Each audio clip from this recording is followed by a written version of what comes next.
Chapitre 19. Ce qui sort du cœur de l'homme. Vous, les pharisiens, l'extérieur de la coupe et du plat, vous le purifiez, mais votre intérieur est plein de rapines et de crimes.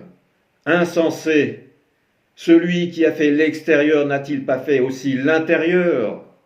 Alors donnez généreusement ce qui est à vous, et ainsi, pour vous, tout sera pur.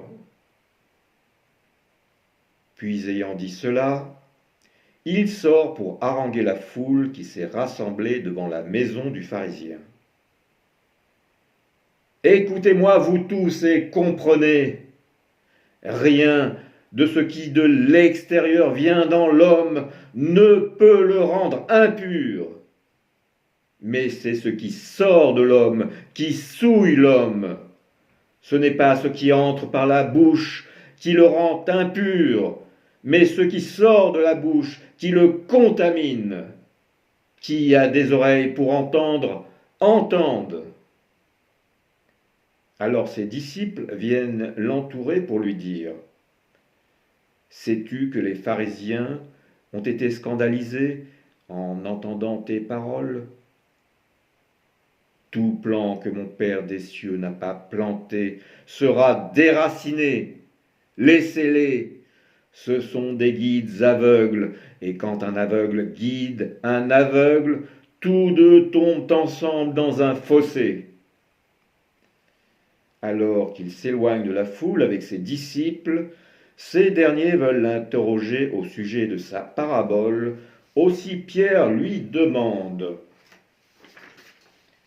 explique-nous ta parabole. Êtes-vous, vous aussi, à ce point sans intelligence ?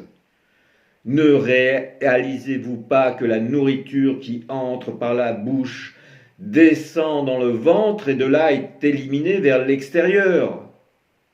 Ne comprenez-vous pas que la nourriture qui vient de l'extérieur dans l'homme ne peut le souiller parce que cela ne pénètre pas dans son cœur mais dans son ventre pour être ensuite éliminé vers l'extérieur ?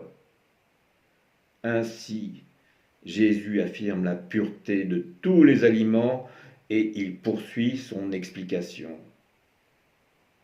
Ce qui sort de la bouche émane du cœur, et c'est cela qui contamine l'homme, car de l'intérieur, du cœur de l'homme errent les pensées criminelles, orgueil, mauvais œil, blasphème, folie, débauche, adultère, faux témoignage, amour du profit, fraude, vol, meurtre. Toutes ces perversions émanent de l'intérieur et souillent l'homme. Mais manger sans se laver les mains, cela ne rend pas l'homme impur.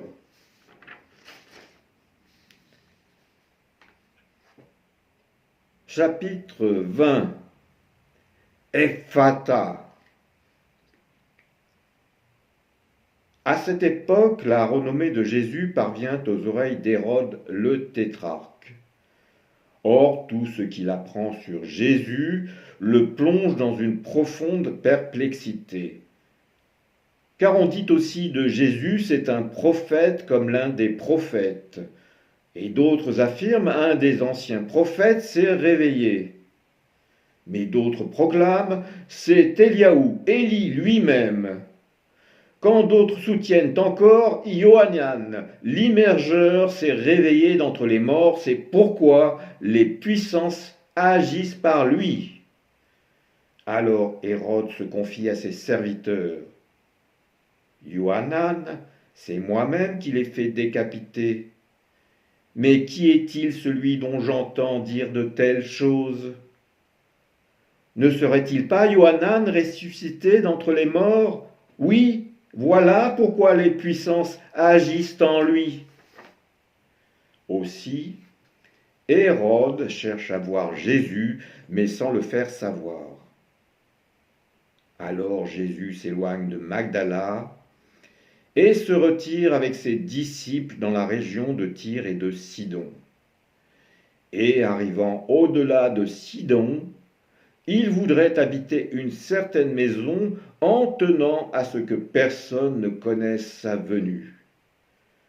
Mais il ne peut demeurer caché, en effet, sitôt installé dans cette maison, une femme apprend qu'il demeure là. Or cette femme, qui est une Hellène, syro-phénicienne de race, vient se jeter à ses pieds en l'implorant et en criant. Rendez-moi vie, Seigneur, fils de David, ma fille va très mal. Un démon la fait souffrir. Mais Jésus ne répond pas et ses disciples viennent lui dire pressants. Éloigne cette femme, qu'elle ne cesse de nous crier après. Je n'ai été envoyé qu'aux brebis perdues de la maison d'Israël. Cependant, la femme persiste à se prosterner à ses pieds, insistant et criant encore. Seigneur, venez à mon secours. Mais Jésus lui dit alors, laisse les enfants être d'abord rassasiés. Il n'est pas bon de prendre le pain des enfants pour le jeter aux chiots. Néanmoins, la femme insiste. Oui, Seigneur, mais les chiots mangent les miettes des enfants qui sont tombés sous la table de leur Seigneur. Ô femme, grande est ta foi. À cause de cette parole, il en sera pour toi selon ton désir. Et, retournant immédiatement chez elle, la femme retrouve son enfant guéri, étendu calmement sur son lit, alors que le souffle impur qui la tourmentait était parti. Ayant accompli cela, Jésus décide de ne pas rester au pays de Tyr. Aussi, il repart et traverse la Phénicie pour revenir en Galilée. Or, étant parvenu en Galilée, pendant qu'il chemine avec ses disciples, des habitants de la campagne lui présentent un sourd qui s'exprime avec difficulté en le suppliant d'imposer sur lui la main. Jésus prend l'homme à part, en l'éloignant de la foule qui s'est rassemblée une fois de plus autour de lui. Alors, de ses doigts, il saisit les oreilles de l'homme, puis il crache sur ses doigts et il lui touche la langue. Après cela, il élève son regard vers le ciel, prie brièvement en gémissant et dit « Ephphatha », ce qui veut dire « ouvre-toi ». Rapidement, les oreilles du sourd s'ouvrent, le lien qui nouait sa langue se délie et il parle désormais avec facilité. Cependant, Jésus défend à tous les témoins d'en parler à quiconque, mais plus il leur défend, plus encore il le proclame, car en effet, étant au comble de l'étonnement, il s'écrie. Il agit bien pour tout. Il fait entendre les sourds et parler les muets.